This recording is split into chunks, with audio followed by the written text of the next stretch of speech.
നമസ്കാരം, ഏവർക്കും ഇൻഫോമീഡിയ കേരളത്തിലേക്ക് സ്വാഗതം. കേരളത്തിൽ വീണ്ടും പെട്രോൾ ക്ഷാമം. പല പമ്പുകളിലും സ്റ്റോക്ക് ഇല്ല. നിങ്ങൾ ഇന്ന് പെട്രോൾ അടിക്കാൻ പോയാൽ നോ സ്റ്റോക്ക് ബോർഡ് കാണേണ്ടി വരുമോ? ഇനി വില കൂടുമോ? നമ്മൾ എന്ത് ചെയ്യണം? വിശദമായി നോക്കാം. ഇപ്പോൾ സംസ്ഥാനത്തെ ഏകദേശം 25% പെട്രോൾ പമ്പുകളിൽ സ്റ്റോക്ക് കുറഞ്ഞ നിലയിലാണ്. മെയ് ദിനവും തുടർച്ചയായ അവധികളും കാരണം ടെർമിനലുകളിൽ നിന്ന് ലോഡിംഗ് നടന്നില്ല. സാധാരണ ഞായറാഴ്ച ടെർമിനലുകൾ പ്രവർത്തിക്കാറുണ്ട്. എന്നാൽ ഈ സമയം 3-ാം തീയതിയും അവധിയായതിനാൽ സപ്ലൈ ചെയിൻ തടസ്സപ്പെട്ടു. ഇതിന്റെ ഫലമായി പമ്പുകളിൽ ഷോർട്ടേജ് ഉണ്ടായി. ഇന്ധന വിതരണം ഒരു ദിവസം നിൽക്കുന്നത് പോലും വലിയ പ്രശ്നം സൃഷ്ടിക്കുന്നു. പെട്രോൾ പമ്പുകൾ ഡെയിലി സ്റ്റോക്ക് ആശ്രയിച്ചാണ് പ്രവർത്തിക്കുന്നത്. ഒരു ദിവസം ലോഡിംഗ് ഇല്ലെങ്കിൽ അടുത്ത ദിവസം തന്നെ ഷോർട്ടേജ് തുടങ്ങും. ഇവിടെ രണ്ട് പ്രധാന കാരണങ്ങളാണ് ഉണ്ടായത്. തുടർച്ചയായ അവധി, മുമ്പേ പെൻഡിംഗ് ആയിരുന്ന ഓർഡേഴ്സ്.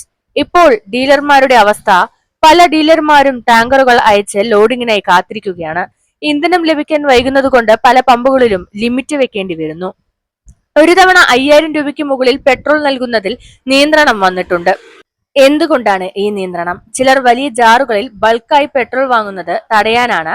എന്നാൽ ഡീസലിന് ഇപ്പോൾ ഇത്തരം നിയന്ത്രണങ്ങളൊന്നുമില്ല. ജനങ്ങളുടെ പ്രതികരണം എന്താണെന്ന് നോക്കുമ്പോൾ വില കൂടുമെന്ന ആശങ്ക കാരണം പലരും ടാങ്ക് ഫുള്ളാക്കാൻ ശ്രമിക്കുന്നു. ഇത് ഷോർട്ടേജ് ഇനിയും വർദ്ധിപ്പിക്കുന്ന പ്രധാന കാരണം തന്നെയാണ്. പാനിക് വാങ്ങൽ ഒഴിവാക്കാത്ത പക്ഷം സ്ഥിതി മോശമാകും. ഇനി പ്രധാന ചോദ്യം ഇതാണ്: വില കൂടുമോ? തിരഞ്ഞെടുപ്പ് ഫലം വന്നതിന് ശേഷം സാധാരണയായി ഫ്യൂവൽ പ്രൈസ് റിവൈസ് ചെയ്യാറുണ്ട്. ഇന്നും നാളെയും വില വർധനവ് വരാൻ സാധ്യതയുണ്ടെന്നാണ് ഡീലർമാർ പറയുന്നത്. എന്നാൽ ഇത് ഔദ്യോഗികമായി പ്രഖ്യാപിച്ചിട്ടില്ല.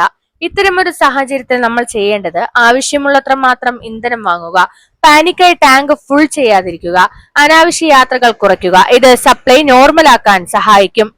സംക്ഷേപമായി പറഞ്ഞാൽ ഇതൊരു ടെമ്പററി ഷോർട്ടേജ് ആണ്. പക്ഷേ ആളുകളുടെ പാനിക്കാണ് ഇത് വലിയ പ്രശ്നമാക്കുന്നത്. നിങ്ങളുടെ നാട്ടിൽ സ്ഥിതി എന്താണ്? കമന്റ് ചെയ്യൂ. ഈ വീഡിയോ